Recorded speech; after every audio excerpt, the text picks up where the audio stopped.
शादीशुदा मामी का दिल अपने जवान भांजे पर आ जाता है। दोनों एक दूसरे से बेशुमार प्यार करने लगते हैं, 7 जन्मों तक साथ रहने का फैसला कर लेते हैं। लेकिन उससे पहले दोनों ही एक रूम में एक दूसरे को प्यार कर रहे थे, एक दूसरे के साथ शारीरिक संबंध बना रहे थे। लेकिन अचानक से उसी बीच कुछ ऐसा कांड होता है कि जिसके बाद पूरे रूम में चारों तरफ खून फैल जाता है और एक की जान चली जाती है। यकीनन पूरी वारदात सुनकर आप दांतों तले उंगलियां दबा लेंगे, आप सोचने पर मजबूर हो जाएंगे कि ऐसा भी हो सकता है। तो चलते हैं और जानते हैं पूरा मामला।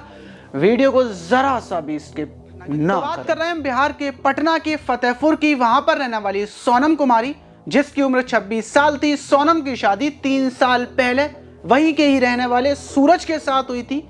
वहीं शादी के बाद दोनों की जिंदगी खुशहाल चल रही थी, कोई लड़ाई झगड़ा नहीं था और दोनों की 1 साल का बेटा भी था। लेकिन 6 महीने पहले ही पुलिस सूरज को उठा लेती है शराब के केस में और उसको जेल भेज देती है। अब सोनम घर पर अकेली रह जाती है अपने बच्चे के साथ। लेकिन जब जब उसको किसी चीज़ की खाना पकने के लिए या सामान की ज़रूरत होती तो वो अपने पड़ोस में ही रहने वाले अपने सगे भांजे से, जिसका नाम आकाश था, जिसकी उम्र 22 साल थी, वो उसको बुलाती और उससे सामान मंगाती। वहीं आकाश भी अपनी मामी के साथ ही उसके घर पर पूरे दिन रहा करता था। दोनों की करीबियां इतनी बढ़ चुकी थी कि दोनों एक कमरे में एक दूसरे से मजाक करना, बातचीत करना, साथ में बाजार जाना, ये सब कुछ चल रहा था। 1-2 महीने गुजर जाते हैं और दोनों की करीबियां प्यार में बदल जाती हैं, एक दूसरे के साथ संबंध बनाना शुरू हो जाते हैं। दोनों ने शादी करने का, अपना घर परिवार छोड़कर भागने का फैसला कर लिया था। लेकिन आकाश बोलता है थोड़ा इंतजार करो, मैं पैसे इकट्ठे कर लूं, एक नई जिंदगी बसाने के लिए बहुत सारे पैसों की जरूरत होगी। और दोनों पैसे इकट्ठे करना शुरू कर देते हैं। वक्त गुजरता जा रहा था। वहीं दूसरी तरफ सूरज जमानत पर जेल से बाहर आता है और उसको जब पता चलता है कि उसकी पत्नी के अवैध संबंध उसके ही सगे भांजे के साथ चल रहे हैं तो वो इसका विरोध करता है, अपने भांजे से मना करता है कि वो आज के बाद उसके घर में ना आ जाए और अपनी पत्नी को भी समझाता है, बुझाता है। और उसके बाद सूरज अपने काम पर जाना शुरू कर देता है। लेकिन जब सूरज काम पर जाया करता था तब उसका भांजा उसके घर में आ जाता, अपनी मामी से, अपनी प्रेमिका से मिलने।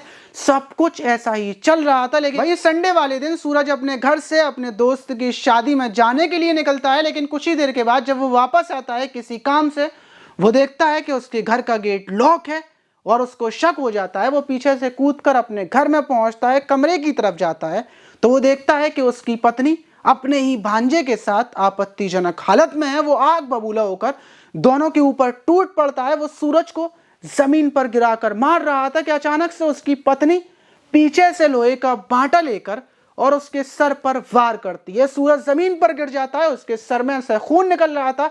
लेकिन उसके बाद भांजा और मामी रुकते नहीं है, वो छुरी से सूरज की गर्दन को काटते हैं। वो है कि सूरज की पूरे तरीके से जान निकल जाए।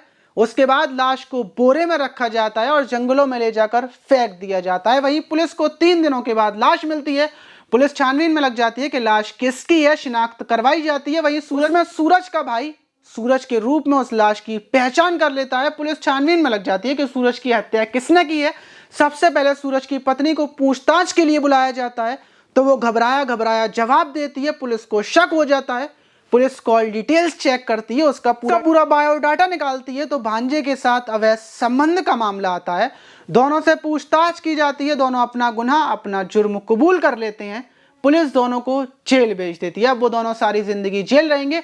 लेकिन आप इस प्रेम कहानी पर क्या बोलना चाहेंगे, कमेंट बॉक्स में अपनी राय जरूर दीजिएगा। मिलते हैं किसी और वीडियो में।